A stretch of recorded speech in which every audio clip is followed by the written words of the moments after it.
Kemudian rukun Islam yang keempat adalah puasa di bulan Ramadan. Maka wajib hukumnya bagi semua umat Islam dengan syarat sah rukunnya semuanya wajib melaksanakan ibadah puasa di bulan Ramadan. Ada syarat-syaratnya ya anak-anak, jadi sesuai yang disampaikan oleh Bapak Ibu guru mata pelajaran fikih. Ada syarat puasa itu misalkan harus beragama Islam, sudah baligh, berakal sehat ya, dan lain-lain. Nah, itu bisa dipelajari di ilmu fikih.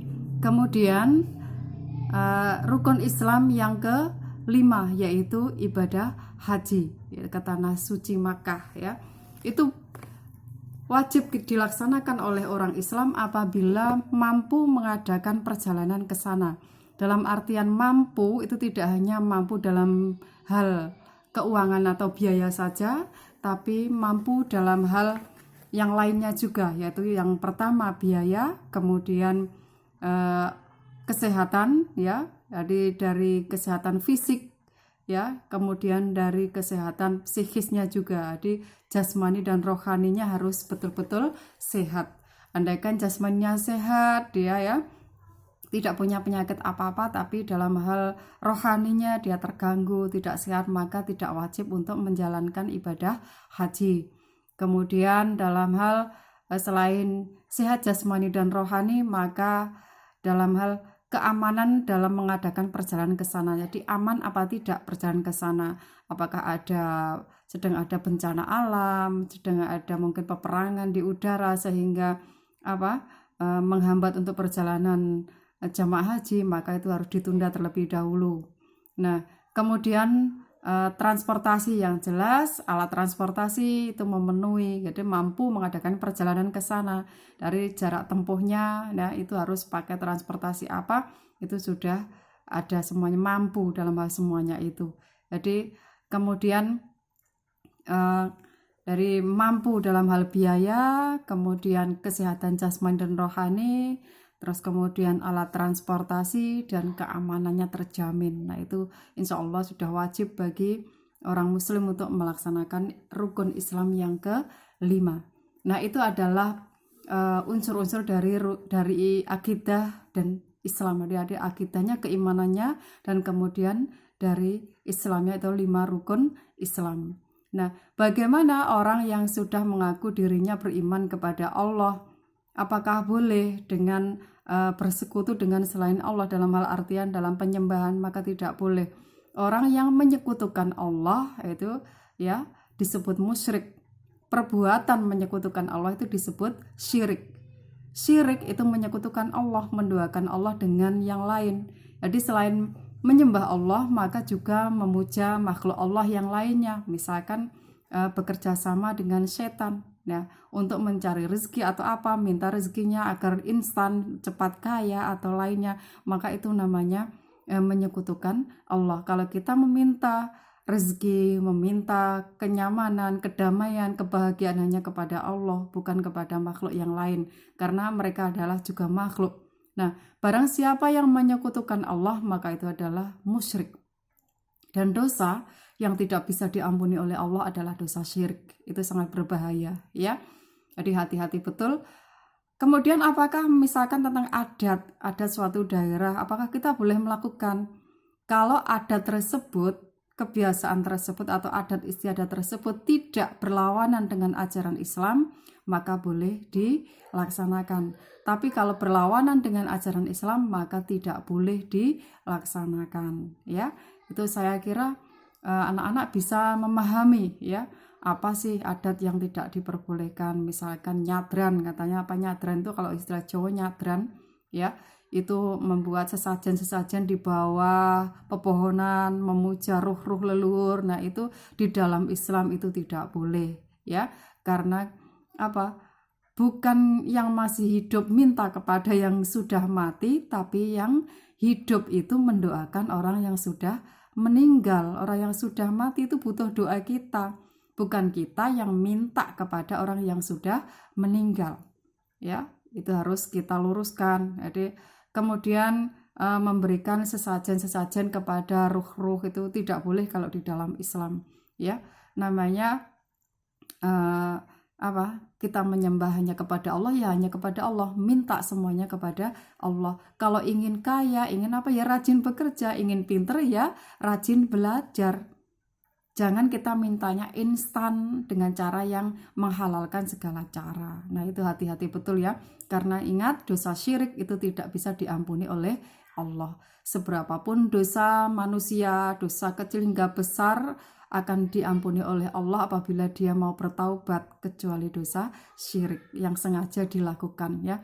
Nah, dosa syirik itu apa? Syirik itu bukan dalam arti Jawa ya, biasanya ada yang salah paham. Syirik itu syirik banget sih. Nah, itu kata-kata istilah Jawa atau bahasa Indonesia syirik iri, bukan itu yang dimaksud. Syirik yang adalah dalam bahasa Arab, dari bahasa Arab itu syirik itu adalah apa? Menyekutukan Allah, menduakan Allah dengan makhluknya. Nah itu tidak boleh itu ya. Kalau kita sudah mengakui bahwa Allah itu Tuhan kita, maka ya cukup kepada Allah, tidak ada yang lainnya, karena Allah tidak bisa ditandingi oleh siapapun gitu ya. Karena semua yang ada di dunia ini adalah ciptaan Allah ya. Apapun ilmu yang dimiliki oleh manusia atau makhluk yang lain itu tidak ada apa-apanya dibandingkan ilmunya Allah ya, kekuasaan Allah itu.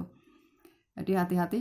Nah syirik itu bisa ada datang dari hati. Jadi dalam hati itu bagaimana? Misalnya mempercayai ramalan-ramalan dukun tentang ramalan nasib yang kita alami nanti. Nah itu tidak boleh ya. Tidak boleh. Karena apa? Segala nasib kita, jodoh, mati, hidup kita itu pasrahkan kepada Allah. Hanya Allah yang tahu. Kita tidak boleh mendahului Allah. Jadi kalau kita percaya dengan ramalan-ramalan dukun akan nasib kita, hingga bahkan ada yang diramal, oh kamu nanti akan seperti ini, maka kamu nggak boleh begini, hari ini kamu nggak boleh ngaji, kamu nggak boleh sekolah. Nah itu sampai kita percaya pada ramalan seperti itu dan menghalangi ketika kita akan ibadah kepada Allah, itu benar-benar dosa syirik. Itu namanya mempercayai dalam hatinya ya akan hal-hal seperti itu, tidak boleh. Kemudian syirik yang diucapkan dengan lesannya. Jadi lesannya mengakui percaya dengan kekuatan-kekuatan yang lain yang bisa melebihi dari Allah. Nah, itu atau setara dengan Allah, itu ada dosa besar ya. Kemudian syirik dengan perbuatan. Yaitu tadi seperti misalkan bersekutu dengan setan ya, kemudian memuja setan, memuja ruh-ruh leluhur katanya. Nah seperti itu. Kalau di dalam Islam itu namanya syirik, menyekutukan Allah. Saya tidak membicarakan masalah ajaran selain Islam. Yang saya katakan di sini adalah ajaran Islam ya. Kalau ada ajaran yang lain seperti itu, biarkan, mereka punya keyakinan masing-masing. Di dalam Islam ada toleransi antar umat beragama ya. Bagimu agamamu, bagiku agamaku. Itu sudah cukup ya. Kita punya toleransi yang tinggi di dalam Islam, itu jelas dalam Al-Quran ada. Nah itu untuk akidah Islam anak-anak, dari pengertian akidah Islam mulai dari rukun iman, rukun Islam, kemudian ada bagaimana syirik atau apa, itu sudah saya jelaskan di situ ya.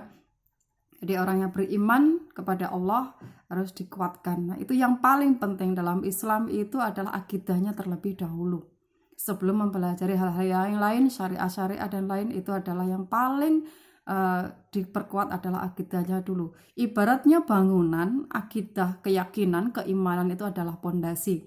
Kalau pondasinya kuat, maka insya Allah rumah itu akan dibangun setinggi apapun, insya Allah akan tidak mudah roboh. Ketika ada angin, ada banjir, itu tidak mudah roboh. Kenapa? Karena pondasinya kuat. Tapi kalau pondasinya lemah, pondasinya tidak kuat, nah itu ketika dibangun ya agak tinggi sedikit roboh ya. Jadi mudah terombang-ambing. Nah, sama dengan seseorang ketika dia dalam hatinya akidahnya kurang kuat, namanya orang keimanannya kadang pasang surut ya. Tidak orang lain, saya pun juga seperti itu mengalami. Nah itu yang harus pembelajaran buat kita ya. Saya juga mengalami namanya keimanan itu kadang pasang surut. Nah itu sebisa mungkin ketika kita menyadari, kita segera memperbaiki diri, itu yang paling penting ya. Tidak larut dalam jauhnya kita dari Allah. Mudah-mudahan kita selalu dapat petunjuk Allah ya, amin. Jadi apa yang kita jalani itu adalah yang pertama adalah akidah, kemudian kita perkuat akidahnya, baru kemudian diimbangi dengan syariahnya. Kenapa kita harus ada syariah dalam Islam? Itu ada aturan-aturannya. Kalau kita mengaku orang yang beragama Islam, maka harus mau menjalankan ajaran Islam, harus mau belajar tentang ajaran Islam. Kalau kita malu mempelajari ajaran sendiri, lalu kita akan mempelajari ajaran siapa?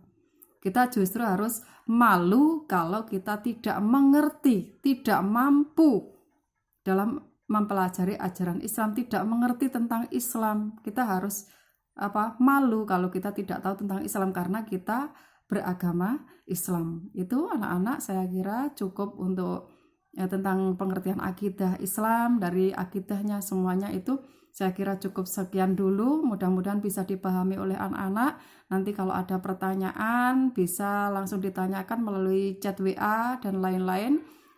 Dan apabila ada kekurangan, ada kesalahan dalam saya menyampaikan, saya adalah manusia biasa. Mudah-mudahan ada yang mengingatkan dan oleh Allah tetap dimaafkan dan diingatkan oleh Allah. Saya sebagai manusia biasa tidak lepas dari kesalahan dan dosa. Saya akhiri pembelajaran kali ini dengan ucapan Alhamdulillahirrabbilalamin. Wassalamualaikum warahmatullahi wabarakatuh.